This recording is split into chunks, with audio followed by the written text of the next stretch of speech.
वाह बाटे पंडित जी। चला अभी मजा आएगा ना भिड़ो। पाला के पंडित जी। आयुष्मान भव। और सब कुशल मंगल है? सब आशीर्वाद है पंडित जी। कैसे आया जजमान?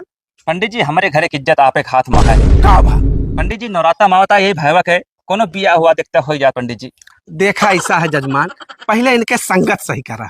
मतलब पंडित जी देखा संगत के बहुत बड़ा असर हुआ था। तू केकरे साथे उठत बैठत है, अब तू का देख लिया, अच्छे अच्छे मन लगे बैठत है, अच्छी जगह नौकरी करता है।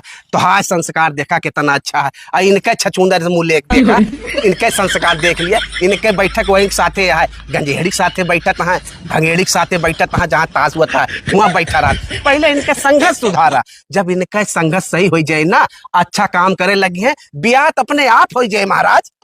सही कहा था पंडित जी। चला देखा था पंडित जी क्या कहता है, आपस संघर्ष सुधार लिया तू। ऐसा है भैया, हम पंडित जी के कहे से हम अपन यार दोस्त ना छोड़ देवे, चाहे बियाह हुआ चाहे ना हुआ।